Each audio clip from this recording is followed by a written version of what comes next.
Nesta quarta-feira, pelo jogo de ida da terceira fase da Copa do Brasil. O ambiente mesclou as vaias ao time com aplausos a Gabigol. Foi o primeiro jogo do atacante desde o efeito suspensivo à punição por tentativa de fraude ao exame antidoping. Em meio à ansiedade pela volta de Gabigol, o gol do Flamengo foi marcado por Pedro, ainda no primeiro tempo. Mas o time não jogou tão bem a ponto de fazer o torcedor se animar. Pelo contrário, Tite foi vaiado no anúncio da escalação e o time, mesmo já ganhando, também ouviu vaias na saída para o intervalo e em outros momentos do jogo. O Flamengo dominou, mas não atropelou o Amazonas. Desfalcado de Arrascaeta e Pulgar, além de começar com Luiz Araújo no banco, foi um time que teve posse de bola na casa dos 63% no primeiro tempo, mas não gerou um abafa no time visitante. A rotação do time estava baixa. O Fla teve dificuldade para finalizar. Foram 6 na etapa inicial, sendo 3 na direção do gol. O gol saiu justamente em uma jogada em que Vina acelerou o jogo pela esquerda. Uma combinação com Bruno Henrique deu um passe esticado para o lateral. O uruguaio cruzou perfeitamente na cabeça de Pedro, fazendo 1-0. No Amazonas, as tentativas de levar perigo foram em bolas esticadas, com Matheus Serafim e um chute.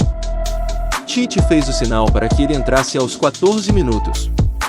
Foram mais 4 minutos de espera até a substituição, sai de La Cruz e entra Gabigol. O camisa 10 foi a campo para formar uma dupla com Pedro, uma espécie de segundo atacante do time. Mas o Flamengo seguiu em dificuldades na criação. Trocou passes e a galera reclamou de uma visível falta de objetividade.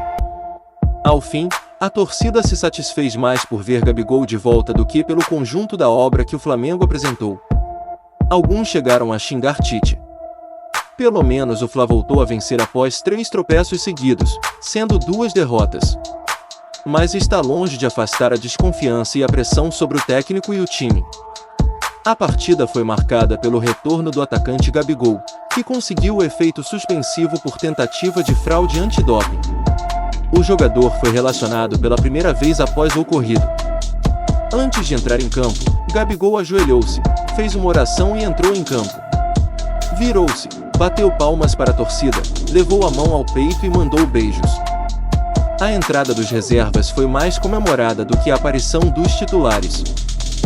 Flamengo, o Tite sinceramente, não dá para entender. Poupa o Pedro quando não tem reserva, tem que improvisar o BH. E quando tem o Gabigol no banco, põe o Pedro para jogar, o Gabigol está em forma, não. Parou de treinar, o Vampeta tem razão, o Tite detesta o Gabigol, escreveu um torcedor. Só o Gabigol para fazer um jogo de primeira fase de Copa do Brasil, contra o Amazonas, parecer noite de Libertadores. Se o Gabigol não entrar nesse jogo e não fazer uns 2 eu nem comemoro, disse. Como era de se esperar, o Flamengo começou se impondo, tentando encurralar o Amazonas no campo de defesa nos primeiros minutos, trocando passes de um lado para o outro em busca de espaços. Escalada com 3 volantes por Adilson Batista, a Onça Pintada se posicionava compacta em bloco baixo para sair nos contra-ataques, preferencialmente acionando o veloz Matheus Serafim na ponta esquerda. Quando o Flamengo conseguiu acelerar uma jogada pelo chão, abriu o placar. Após tabela curta pela esquerda, Vina recebeu de Bruno Henrique em velocidade, arrancou a linha de fundo e cruzou na medida para o artilheiro Pedro, que se posicionou no meio dos 2 zagueiros.